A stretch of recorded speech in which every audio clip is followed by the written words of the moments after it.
Welcome back to Nocturnal Nightmares TV, where the rain weaves a sinister thread through tonight's chilling tales. Before we plunge into the shadows, I want to express my deepest gratitude for the amazing support on our last video. Your encouragement keeps these haunting stories alive. Now, prepare yourself for another spine-tingling journey into terror as we unravel your rain-drenched nightmares. Don't forget to show some love by hitting that like button, subscribing, and sharing your thoughts in the comments below. Oh, and let me know, where are you watching from? Now, let's step into the storm and embrace the darkness. Rainfall of whispers. It started as a soft murmur, barely audible over the patter of rain on the roof. At first, Megan thought it was just her imagination, the kind of tricks a storm plays on a restless mind. But as the days passed and the rain continued, the whispers grew louder. "Megan," the voice said, low and raspy. It called her name with an intimacy that made her skin crawl.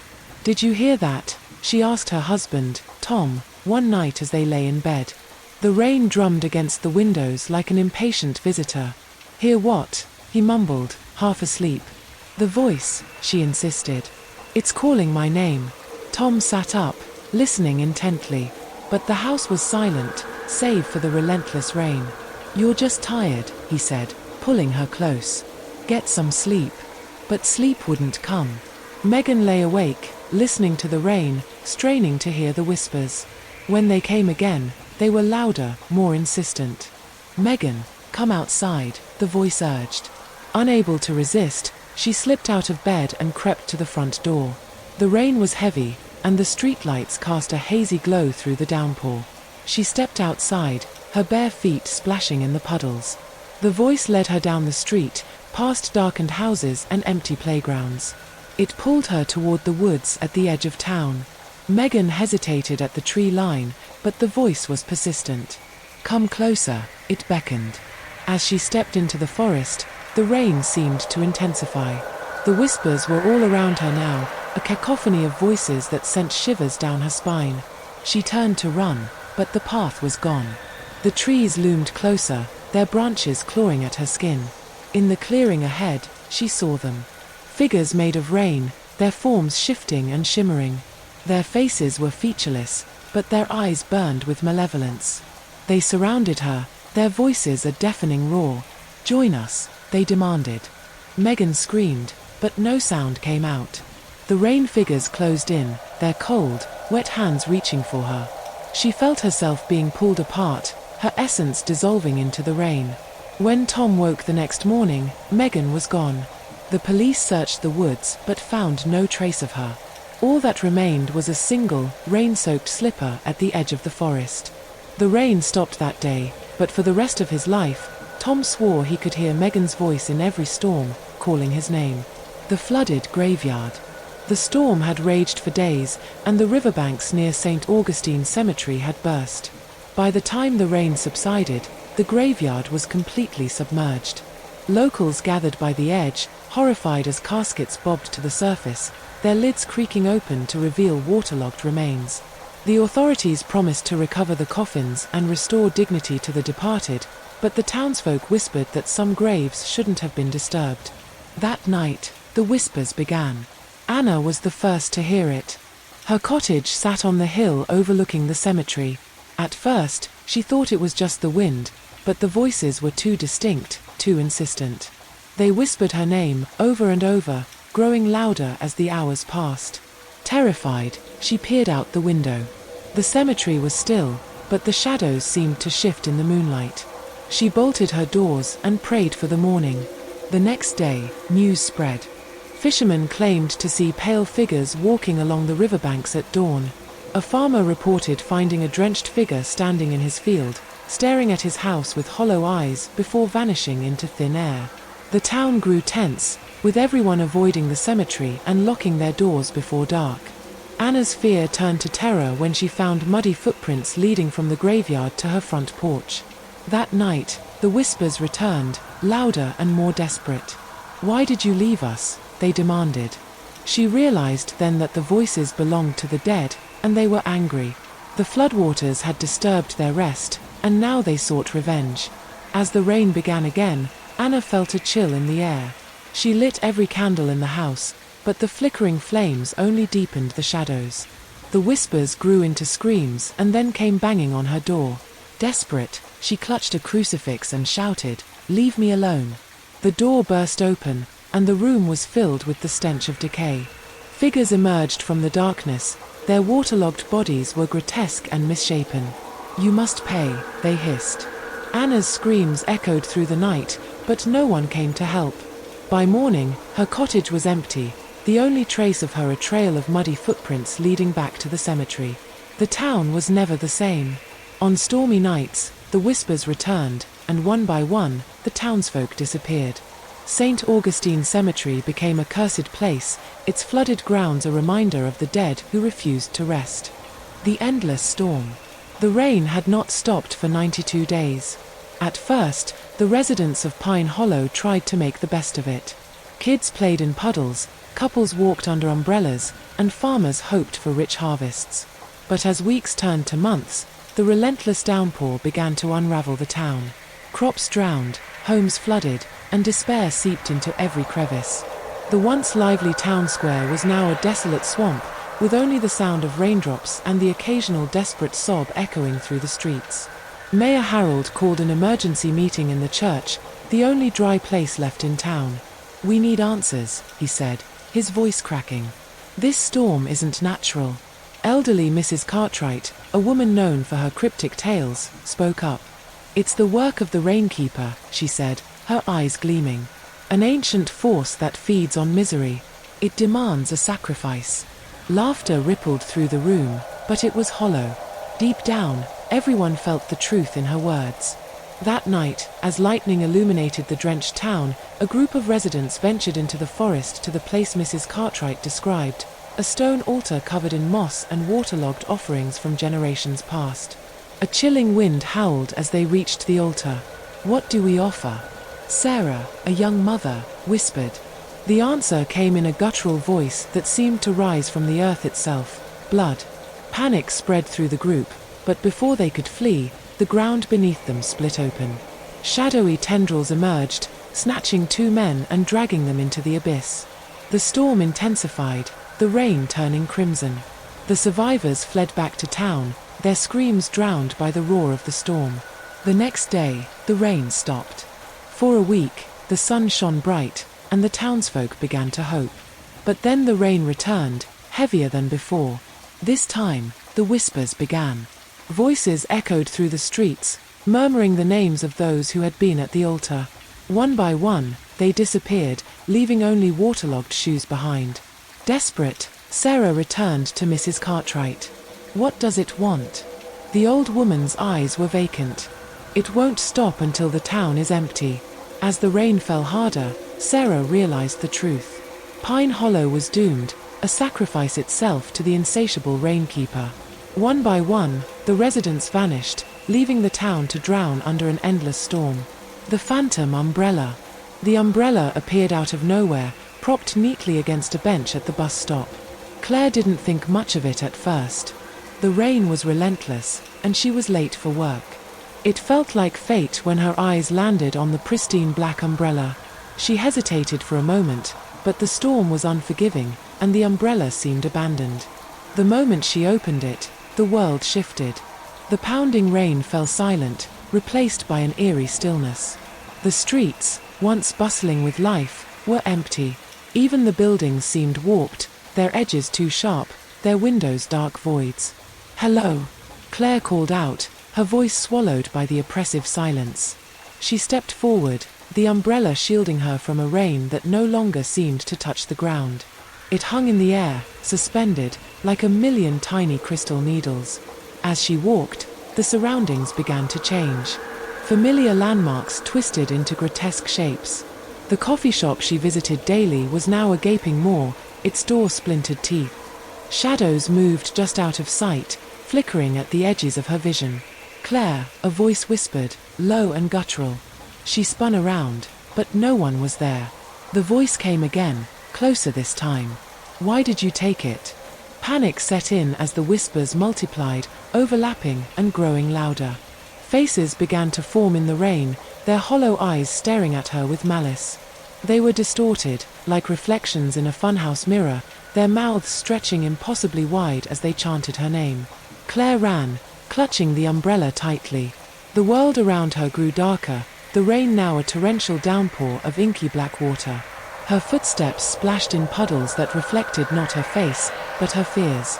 She saw herself drowning, burning, screaming, over and over again. She tried to throw the umbrella away, but it wouldn't leave her hand. It felt fused to her palm, its handle cold and pulsing like a heartbeat. "You can't escape," the voices hissed. In the distance, she saw a figure, tall, cloaked, and holding an umbrella identical to hers. Desperate, she stumbled toward it, hoping for salvation. As she approached, the figure turned. Its face was her own, twisted into a grotesque grin. "Welcome," it said, its voice echoing in her head. "You're one of us now." The umbrella snapped shut, and the world went black. Claire was never seen again, but on particularly stormy nights, people swear they see a figure with an umbrella standing at the bus stop, waiting for the next victim. Its flooded grounds a reminder of the dead who refused to rest. And let me know, where are you watching from? Now, let's step into the storm and embrace the darkness. Rain of regret. The rain began as a gentle drizzle, a soft caress against the window pane. But for Ilara, it felt more like a cold, insidious touch. Each drop that hit the glass seemed to morph, contorting into a grotesque caricature of a face, a sneer, a scowl, a look of profound, soul-crushing disappointment. It started subtly. A fleeting glimpse of her ex-husband's face, his eyes filled with a hurt she had long buried. Then, the disapproving frown of her elderly neighbor, Mrs. Gable, whom she had dismissed as a nosy busybody. The faces multiplied, a grotesque gallery of her past transgressions. Panic clawed at her throat.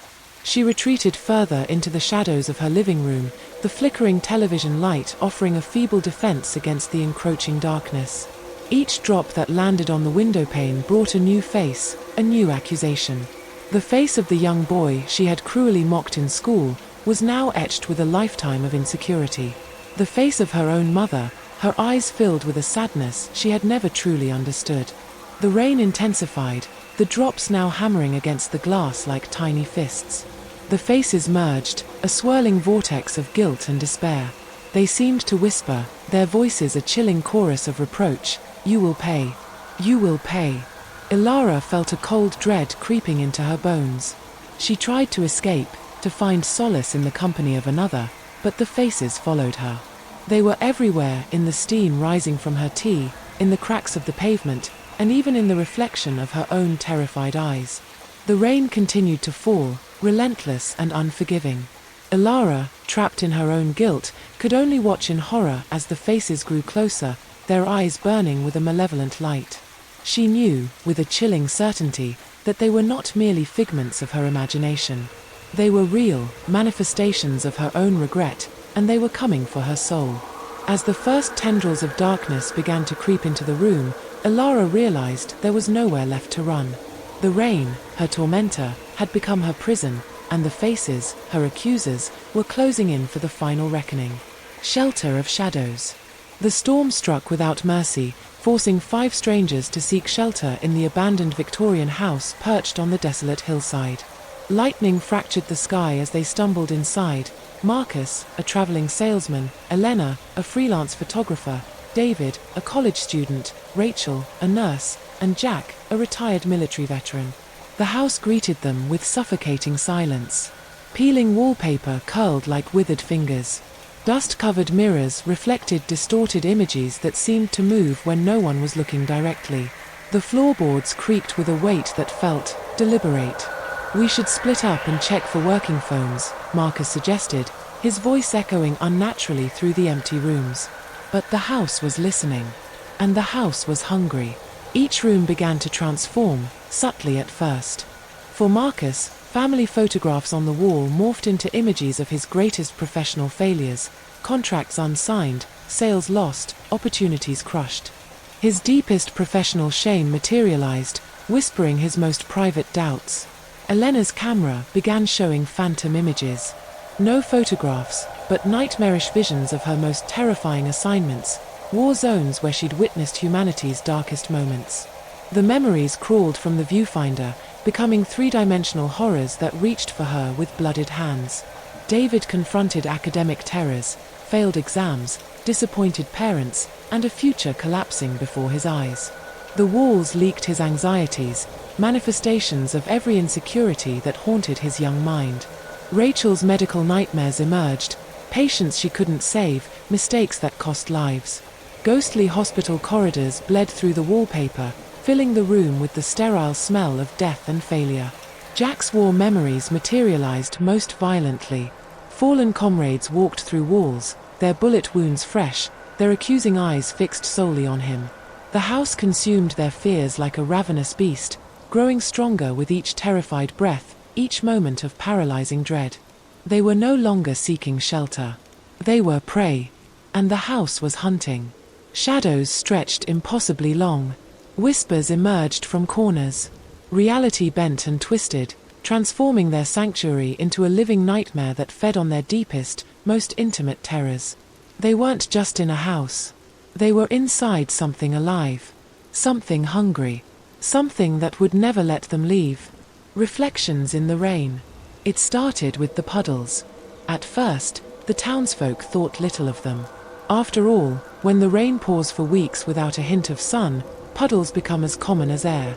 They shimmered on the streets of Willowbend, stretching along cracked sidewalks and pooling in potholes.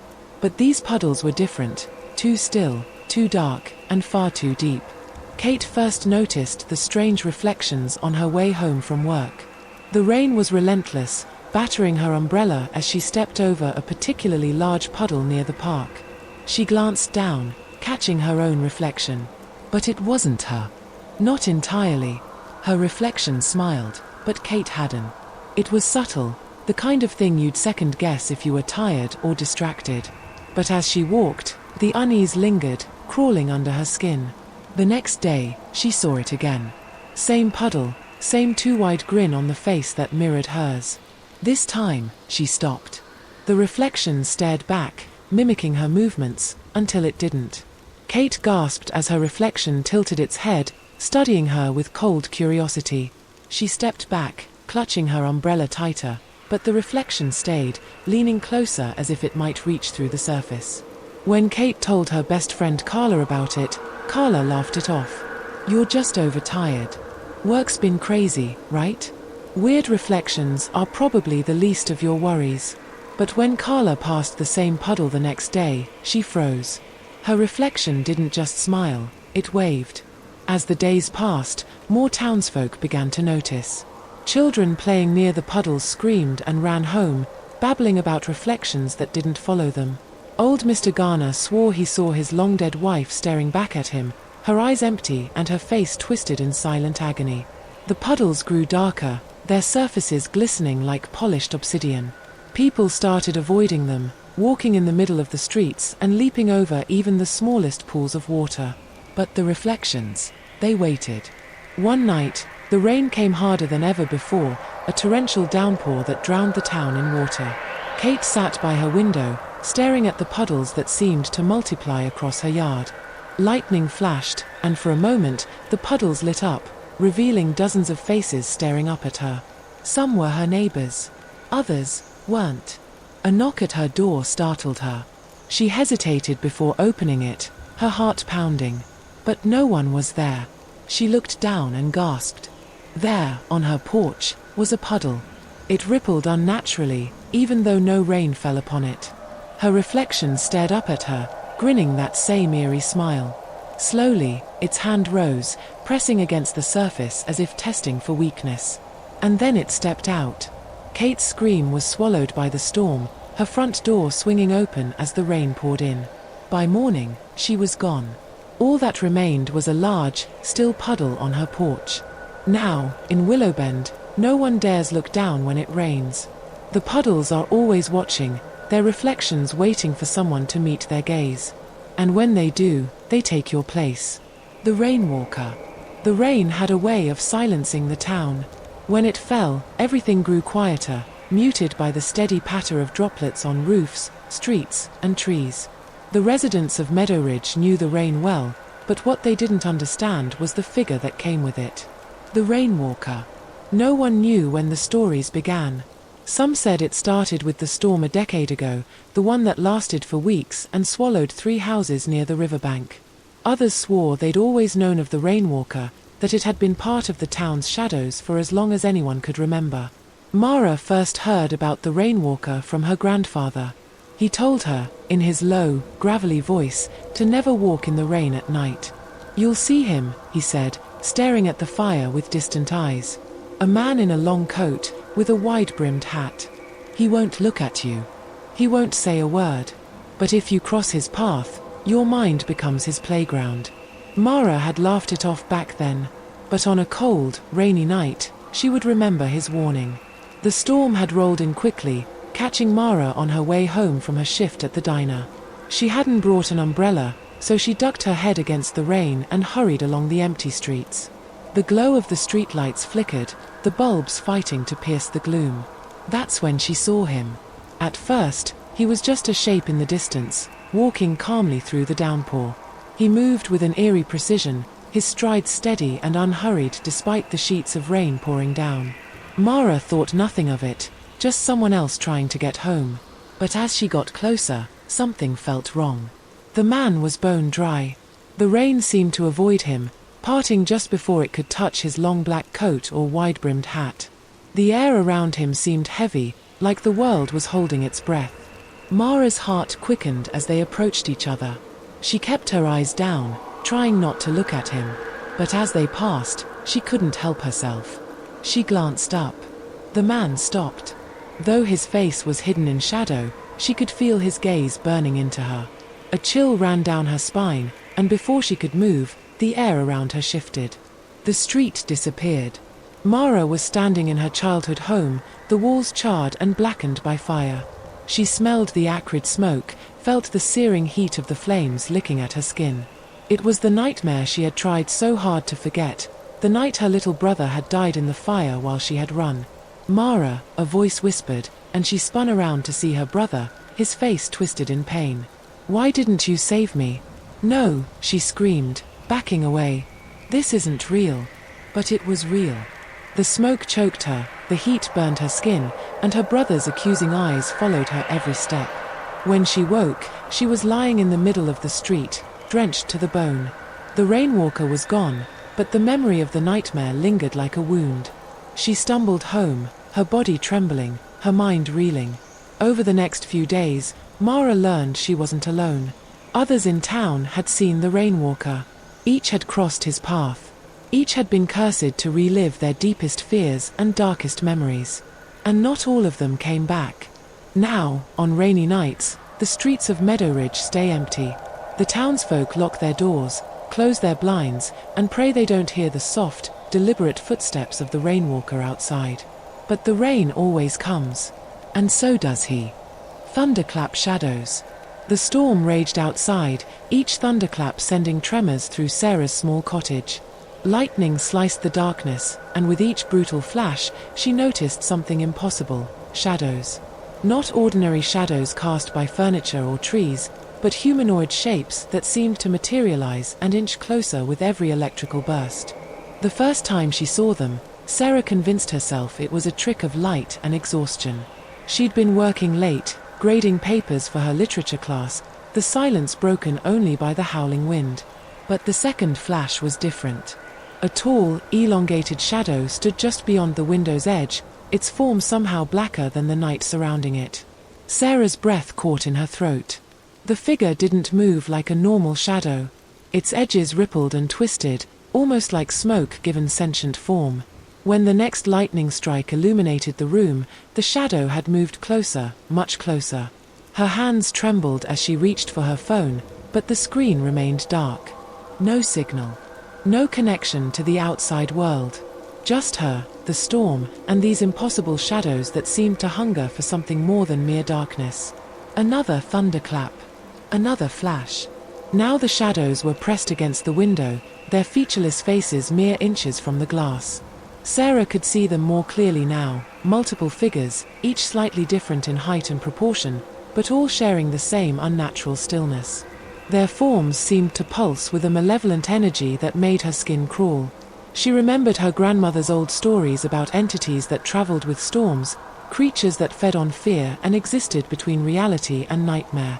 Sarah had always dismissed them as folklore, but now, with these shadows watching, waiting, those childhood tales felt horrifyingly real. The window started to frost, not from cold, but from something else. Thin, spidery tendrils of ice began spreading from the edges, creating intricate patterns that seemed to pulse in rhythm with the shadows' movements. Sarah realized with mounting terror that they weren't just watching her, they were preparing something. Another lightning strike. Closer now. The shadows began to seep through the window's edges, not breaking the glass but flowing around it like liquid darkness. Their forms stretched and contracted, moving with an intelligence that defied natural law. Sarah tried to scream, but no sound emerged. They were inside now, surrounding her, reaching. The last thing Sarah saw was a complex network of shadowy tendrils extending toward her, each movement synchronized with the thunder's brutal rhythm. Then darkness consumed everything. Outside, the storm continued, indifferent to what had just transpired, waiting for its next unsuspecting victim. The drowned ones. The rain hammered against the corrugated iron roof, a relentless rhythm that mirrored the pounding of their hearts. Inside the abandoned bus shelter, the 4 survivors huddled together, fear radiating from them like heat. The flash flood had risen with terrifying speed, trapping them on this desolate stretch of highway. "We should try to signal," Maya shivered, her voice trembling. "Maybe someone will see us." "Signal what?" Liam scoffed, his eyes darting nervously towards the swirling, muddy water that lapped at the edge of the shelter. "We're surrounded. No one's coming." The water rose higher, the roar of the flood deafening. They were trapped. Then, they heard it. A low, guttural moan, rising and falling with the rhythm of the flood. It seemed to come from the water itself, a mournful lament that chilled them to the bone. "Did you hear that?" Elena whispered, her face pale. Liam shook his head, trying to dismiss it as the wind. But the moan came again, closer this time, a chilling whisper that seemed to slither through the air. "They're here," Maya gasped, her voice barely a whisper. "Who?" Liam demanded, his voice cracking. "The drowned ones," Elena whispered, her eyes wide with terror. "The legends are true. They come back for those who drown." The air grew heavy with dread. They could feel their pulses quickening, their breaths coming in ragged gasps. The moan intensified, now a chorus of mournful cries, a symphony of despair. Panic seized them. They scrambled towards the back of the shelter, away from the water, their eyes frantically searching for an escape route. But there was none. They were trapped, surrounded by the rising water and the vengeful spirits of the drowned. Then, they saw it. A figure emerged from the swirling water, its form distorted and grotesque. It was humanoid, but its skin was a sickly grey, translucent and dripping with water. Its eyes, if they could be called eyes, were empty sockets, glowing with an eerie, malevolent light. The figure moved towards them with a chilling grace, its movements fluid despite the raging flood. The survivors cowered, their screams swallowed by the roar of the water. As the figure drew closer, they saw others. More drowned ones, rising from the depths, their faces contorted in agony, their eyes burning with a vengeful fire. They were a legion of the damned, emerging from the watery grave to claim their latest victims. Terror consumed them. They huddled together, their bodies trembling, their minds reeling. They knew there was no escape. The drowned ones were upon them, their icy touch promising a swift and agonizing death. The end came quickly. The survivors were engulfed by the spectral horde, their screams swallowed by the relentless roar of the flood. And as the water rose, consuming them completely, they joined the ranks of the drowned, their spirits forever bound to this watery hell, destined to haunt the living until the end of time. The rain continued to fall, washing away all traces of their struggle, leaving only the mournful cries of the drowned ones, a chilling reminder of the terrible fate that awaited those who dared to defy the wrath of the flood. Rainlight ritual. The rain began early in the morning, a steady drizzle that grew heavier as the day wore on. By nightfall, it had turned into a deluge, and the storm clouds swallowed the moon. For the residents of Black Hollow, it was an unremarkable event. Storms were common this time of year. But for a small, secretive group, It was a night of divine importance. Deep in the woods, far from prying eyes, 13 figures gathered in a clearing. They wore cloaks the color of storm clouds, their faces hidden beneath heavy hoods. In the center of the clearing stood an ancient stone altar, its surface worn smooth by centuries of rain and ritual. Surrounding it were candles, their flames struggling against the downpour, and strange symbols etched into the mud, glowing faintly with an unnatural light. The leader of the group, a man with a voice like thunder, raised his arms. "The time has come," he intoned. "The rainlight ritual begins." Above them, the storm intensified, and the moon emerged briefly from the clouds, blood-red and ominous. An eclipse was in progress, and its eerie light bathed the clearing in a crimson glow. Miles away, Rachel sat by her window, watching the rain streak down the glass. She'd moved to Black Hollow a month ago, seeking a quiet place to start over. But tonight, something felt wrong. The air was heavy, oppressive, as if the storm carried a weight beyond its water. A flash of lightning illuminated the forest at the edge of her property, and for a moment she thought she saw movement, dark shapes slipping between the trees. She shook her head. "Just your imagination," she muttered, trying to dismiss the unease that coiled in her gut. But when the second flash came, the shapes were closer. In the clearing, the ritual was reaching its climax. The leader placed a bowl of rainwater on the altar and began chanting in a guttural, otherworldly tongue. The words seemed to reverberate through the storm, carried by the wind. The other members joined in, their voices merging into a haunting melody that sent shivers through the air. The glowing symbols flared brighter, casting eerie shadows across the trees.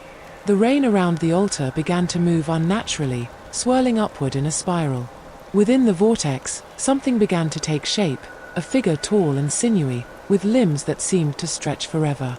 Its skin shimmered like liquid mercury, and its eyes glowed with a malevolent light.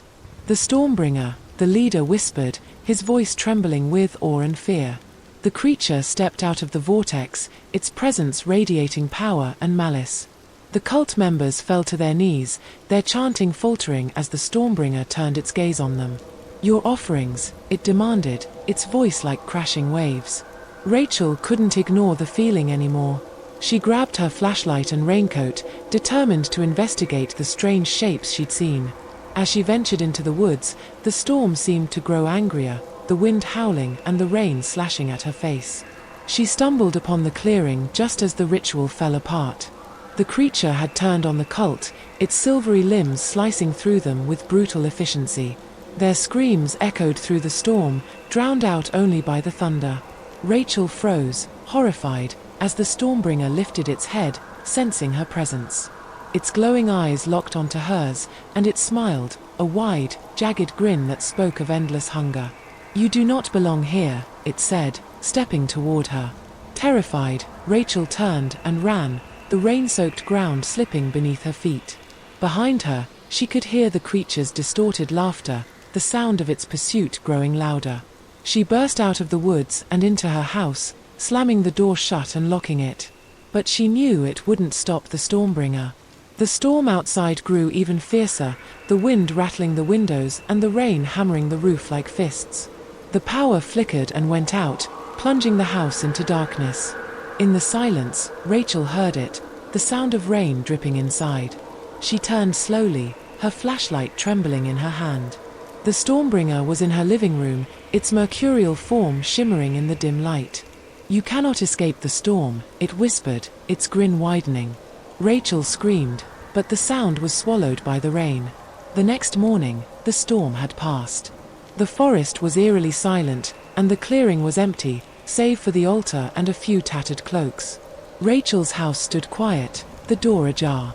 No one ever saw her again, but on stormy nights, the residents of Black Hollow swore they could hear her voice in the rain, begging for help, and the laughter of something far older and far crueler. Voices in the rainstorm. The rain poured in relentless sheets, reducing visibility to nearly zero. Thunder cracked overhead, shaking the windows of the small rescue station. Jackson, the team leader, stood by the radio, his expression tense. The call had come in just before midnight. A distressed hiker had gone missing near Ridgewood Forest, their voice barely audible over the static of the storm. "We've got to go," Jackson said, pulling on his rain jacket. "Someone's out there. Are you sure?" Maria, his second-in-command, asked. "This storm's brutal. If they're lost out there, they might have sought shelter and are safe for now." Jackson shook his head. The voice sounded scared. "We don't have time to wait." Reluctantly, Maria nodded, and the team of 4, Jackson, Maria, Pete, and Sam, grabbed their gear and headed out into the storm. The forest was a chaotic mess of rain, wind, and darkness. Their flashlights barely cut through the heavy downpour, and the sound of the storm drowned out everything else. But as they trudged deeper into the woods, they heard it, a faint, desperate cry for help. "Over here," the voice called, weak but distinct. Jackson raised his hand to stop the group.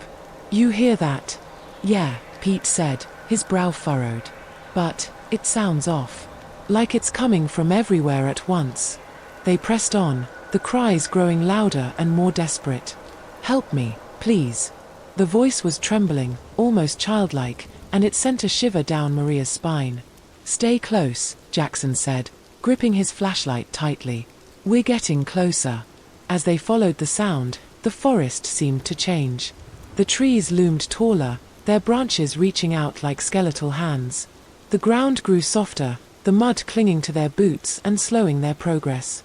The cries continued, but something about them wasn't right.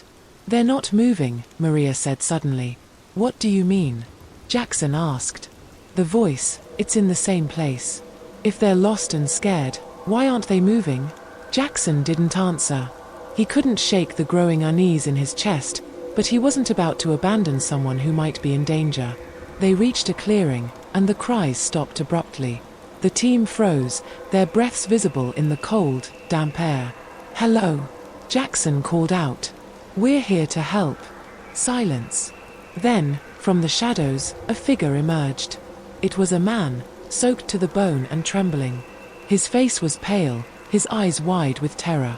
"You have to leave," he whispered, his voice barely audible over the storm. "What happened?" Maria asked, stepping closer. "They're in the rain," the man said, his voice cracking. "The voices, they're not human." Before anyone could respond, the rain around them began to change. The drops grew heavier, their impacts sharper, almost like tiny claws raking across their skin. And then they heard it, the voices again. But this time, they weren't cries for help. They were laughing. The team spun around, their flashlights darting through the trees. Shadows moved at the edges of the clearing, figures too fast and too distorted to be human. The laughter grew louder, a cacophony of shrill, inhuman sounds that echoed through the forest. "Back to the truck!" Jackson shouted, his voice barely carrying over the storm. The group ran, but the forest seemed to close in around them. The trees twisted, their branches forming a tangled canopy that blocked out the little light they had. The rain felt alive, its icy touch clawing at their faces and pulling at their clothes. "Help me," a voice screamed, so close it made Maria jump. She turned, only to see a shadow dart behind a tree. "They're playing with us," Pete yelled.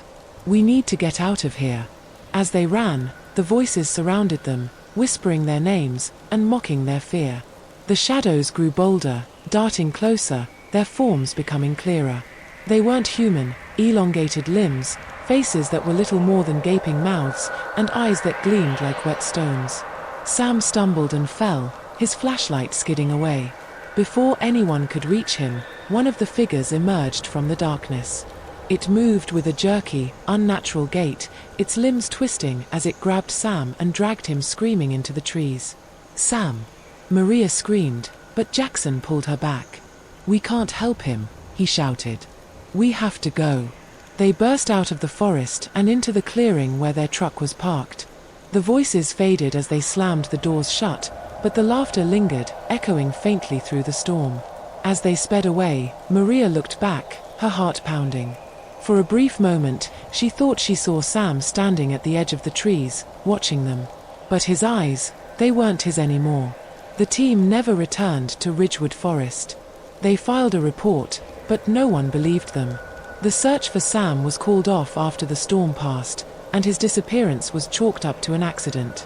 But on rainy nights, when the wind howled through the trees, Jackson swore he could still hear the voices, calling his name, laughing, and waiting for him to come back. The storm's warning. It started with a drizzle, just like any other rainy day. The clouds rolled in, heavy and dark, casting the small town of Blackridge into an early twilight.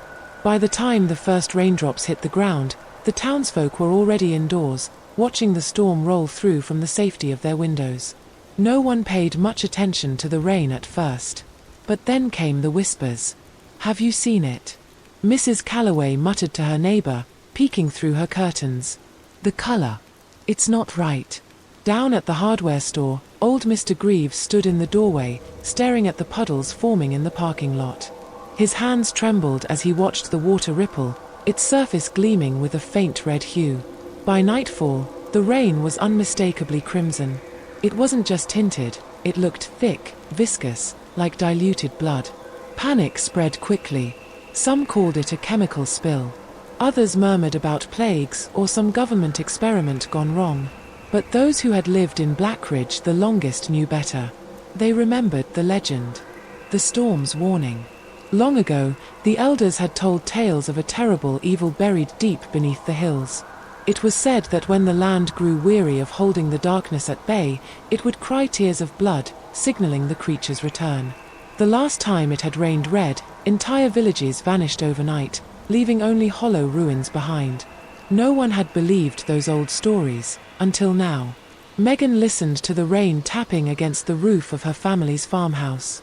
Her father, Robert, sat by the fireplace, his expression grim. "It's happening again," he muttered, gripping a faded journal in his calloused hands. Megan glanced at the book. It was old and weathered, the pages yellowed with age. Her father had never let her read it, calling it a burden of knowledge. But now, with fear etched into his face, she knew it was more than just a book. "What does it say?" she asked, her voice barely above a whisper. Robert hesitated, then opened the journal to a page filled with scrawled warnings. "The rain isn't just a sign," he said. "It's a summons. Something ancient and evil is waking up. We have to leave before it's too late." The next morning, the red rain continued. Puddles glistened like pools of blood, staining the streets and fields. But it wasn't just the color that unsettled the townsfolk, it was the smell.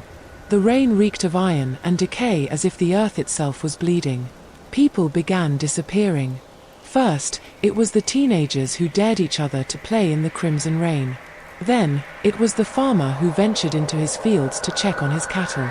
Each time, there were no screams, no signs of struggle, just empty footprints leading into the woods. By the third day, Blackridge was in chaos. The rain was heavier now, pounding relentlessly against the earth. The air buzzed with an unnatural energy, and the ground beneath the town felt alive. Megan woke to the sound of distant chanting. She rushed to the window and froze. In the distance, near the hills, a group of figures stood in the rain, their heads bowed and their hands raised. They were drenched, but they didn't seem to care. "The storm has brought them here," Robert said, his voice shaking. "They're followers.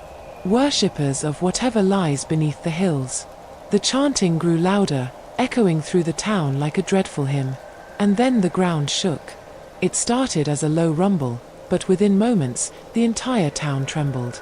Buildings cracked, trees toppled, and the hills split open, revealing a gaping chasm. From within came a roar so deep it seemed to rattle the very bones of those who heard it. A shadow rose from the chasm, towering over the hills. Its form was amorphous, constantly shifting, but its eyes burned like twin suns. The air around it shimmered with heat and malice, and its voice was a guttural growl that spoke no words, only hatred. Megan and her father fled to the truck, the journal clutched in Robert's hands. "What does it want?" Megan shouted as they sped down the rain-slicked road. "It doesn't want anything," Robert said grimly. "It's here to destroy." Behind them, the shadows spread, engulfing the hills and the forest. The red rain fell harder, soaking the land in crimson as the creature consumed everything in its path. By dawn, Blackridge was gone. The storm had moved on, leaving only silence in its wake. But far away, in the next town, the clouds began to gather again. And the rain turned red. The Forgotten Village. The rain began as it always did in Hollow's Edge, sudden and unrelenting.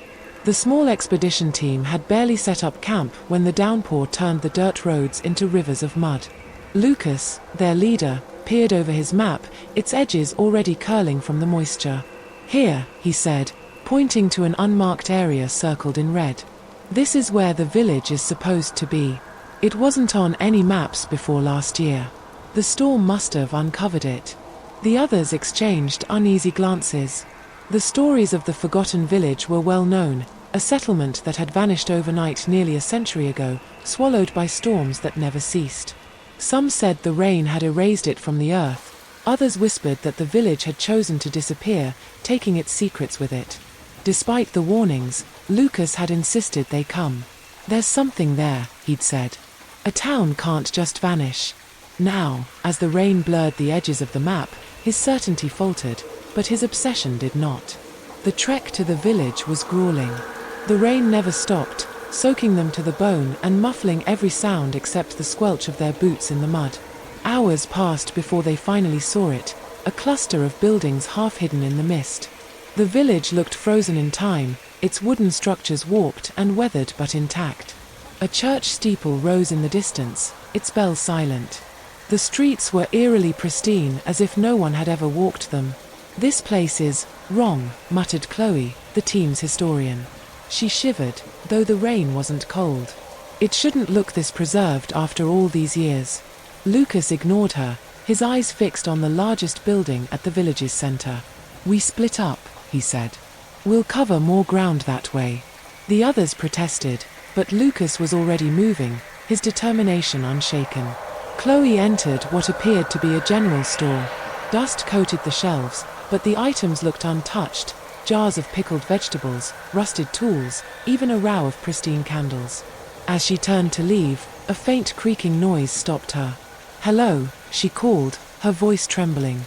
The only response was the rhythmic pattern of rain against the roof. But when she turned back to the shelves, the candles were lit. Meanwhile, Ethan, the team's youngest member, explored a house at the edge of the village. Inside, the air was damp and heavy, the walls lined with peeling wallpaper. He climbed the staircase, drawn by a faint sound, like a child's laughter. At the top, he found a nursery. A wooden cradle rocked gently, though there was no wind. Ethan stepped closer, his heart pounding. The cradle stopped. From the shadows, a figure emerged. Its face was obscured by darkness, but its eyes glowed faintly, locking onto his. Ethan screamed, but the rain outside drowned out the sound. Lucas entered the church. The air inside was stifling, and the faint smell of mildew clung to everything. At the altar, he found a leather-bound book, its pages dry despite the damp. As he flipped through it, his blood ran cold. The book detailed the town's final days, a desperate attempt to ward off the storm's wrath through sacrifices. Names were listed, each crossed out. The last entry read, "The rain calls for more." Behind him, the church doors slammed shut. By nightfall, only Chloe remained. She stumbled through the village, her flashlight flickering. The rain had grown heavier, and the buildings seemed to loom closer, as if the village itself was closing in.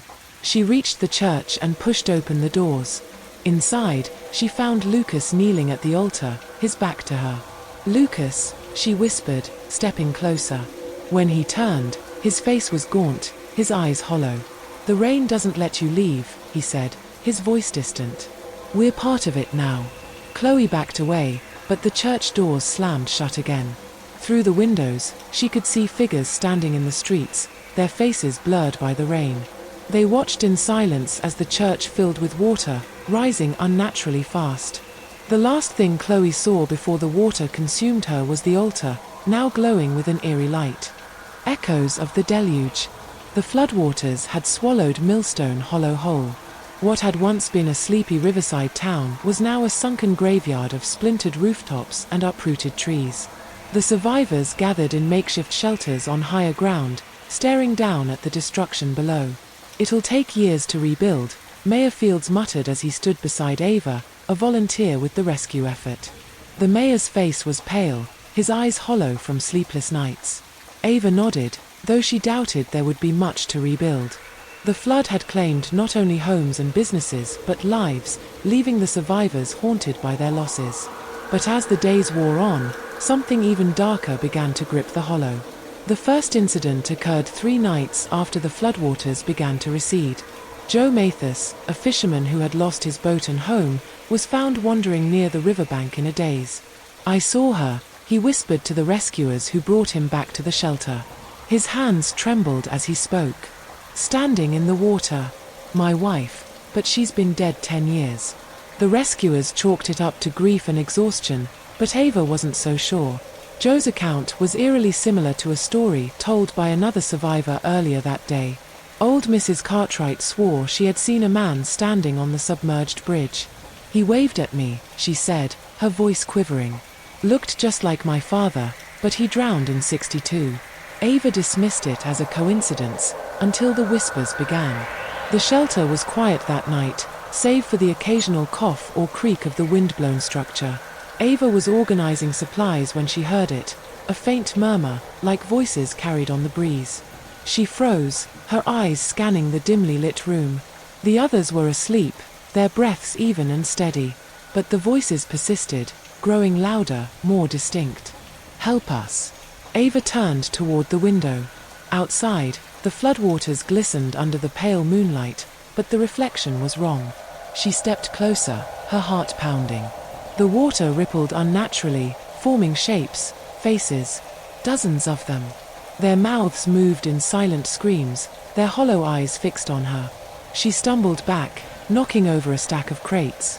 The crash woke the others, and Ava stammered an apology, unable to explain what she had seen. But in the following days, she realized she wasn't the only one hearing the whispers. By the end of the week, the entire town was on edge. Survivors spoke of vivid dreams, or rather, memories, scenes of floods and tragedies from decades past. Ava herself began to see them. She witnessed the Great Flood of 1904, though she had only read about it in history books.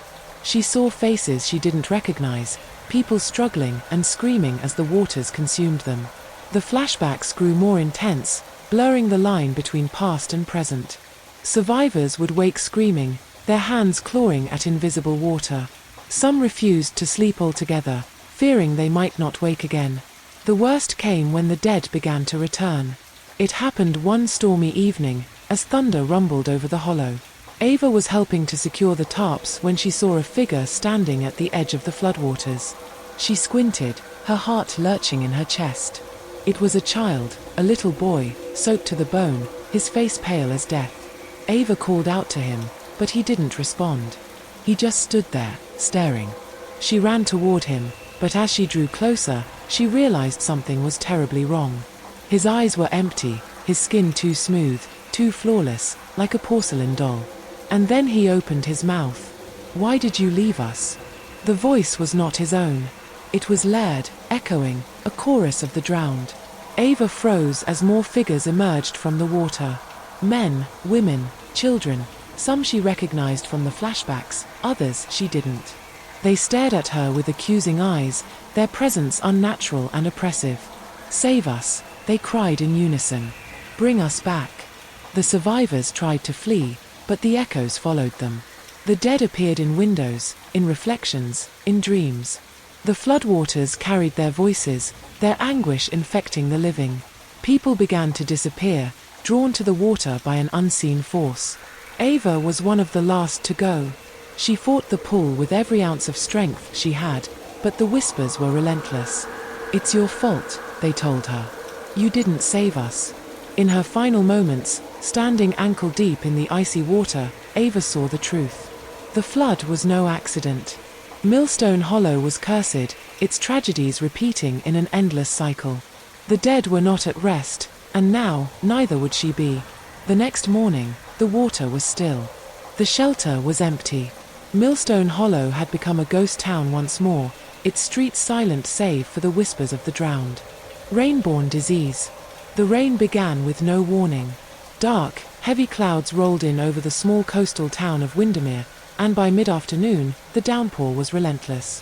At first, no one thought much of it. Rain was common this time of year. But as the days stretched into weeks, the rain brought something far worse than flooding.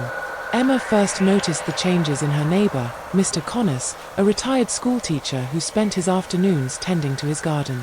One morning, she saw him standing in the rain, staring at the sky. His eyes were wide, unblinking, and his mouth hung open as if drinking in the storm. "Mr. Connors," she called from her porch. He didn't respond, didn't even flinch.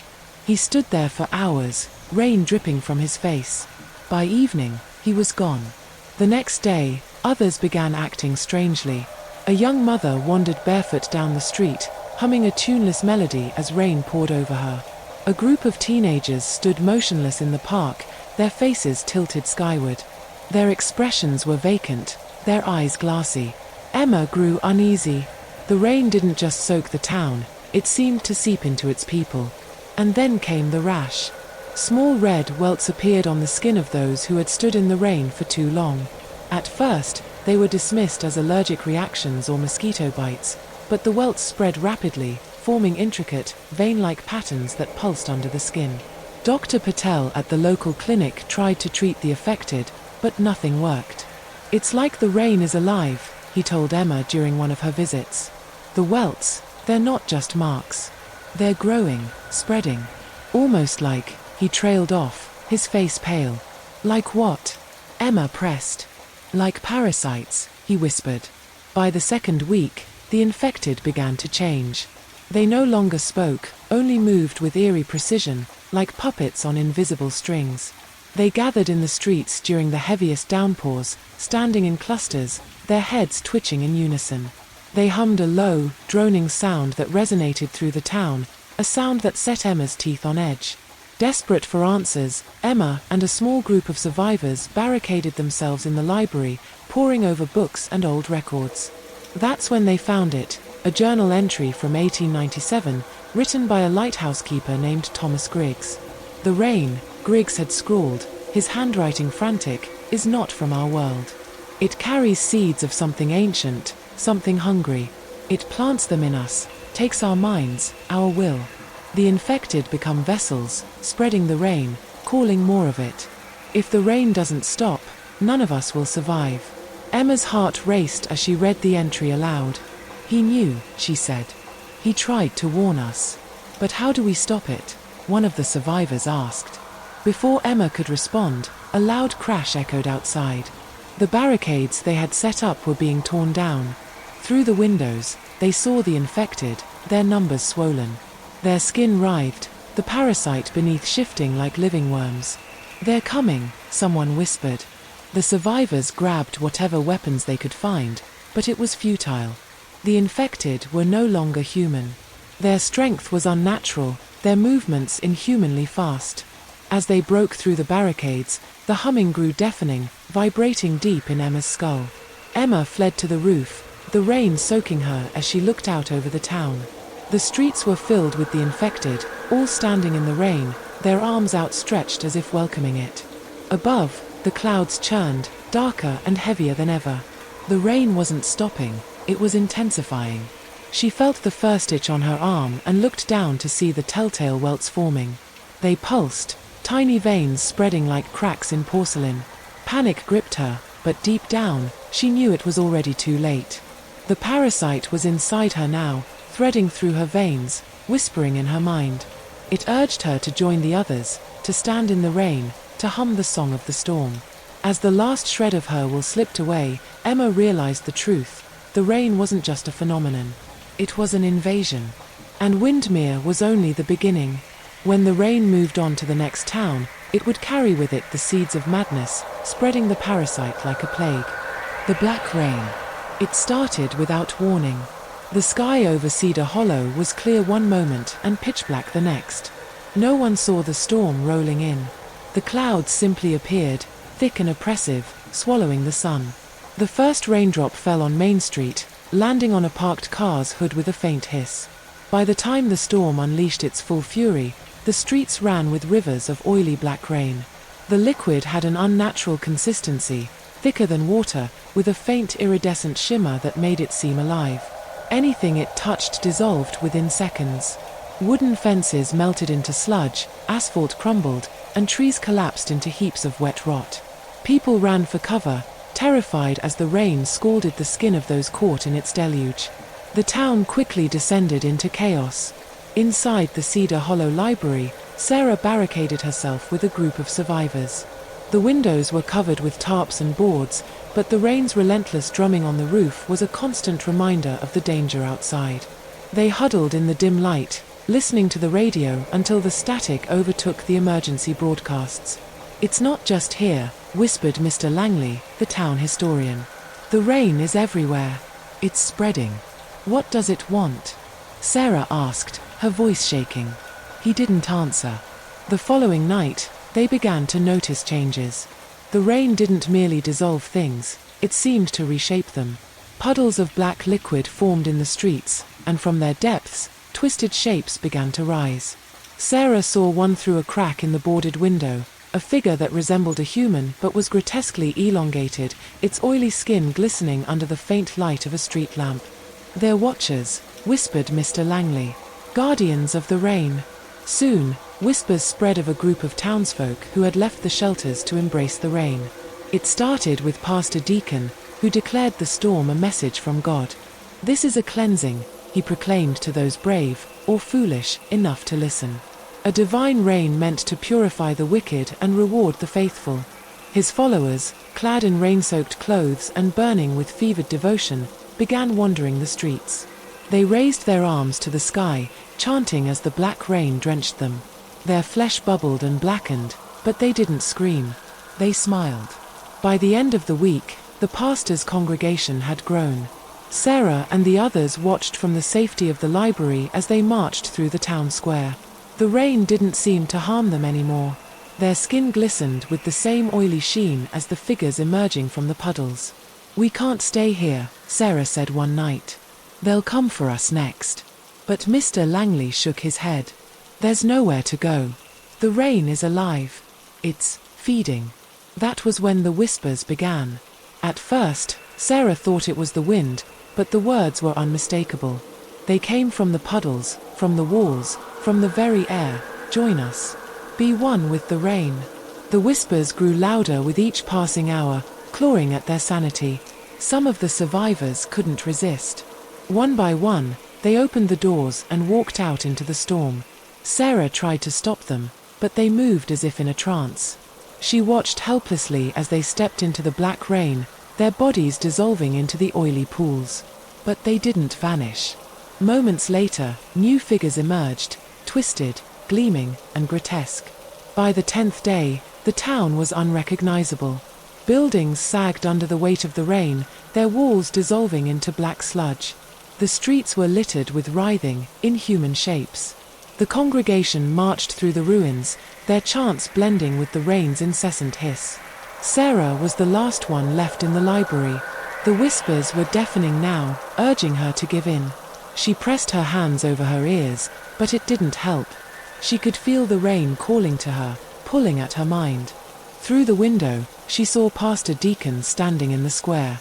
His form was barely human anymore, his body a shimmering mass of black liquid. He raised his arms to the sky and shouted, "The rain has chosen us. We are its children now." The watchers surrounded him, their hollow eyes fixed on the library. Sarah knew they were waiting for her. She couldn't hold out forever. The rain seeped through every crack and crevice, its oily tendrils creeping closer. She could feel its pull, the promise of release, of transformation. In her final moments, she realized the truth. The rain wasn't a natural phenomenon or a punishment from God. It was a living entity, an ancient force that consumed everything in its path. And now, it had Cedar Hollow. When Sarah stepped outside, the rain embraced her like an old friend. The last thing she heard before her body dissolved was the whisper of the rain. "Welcome home."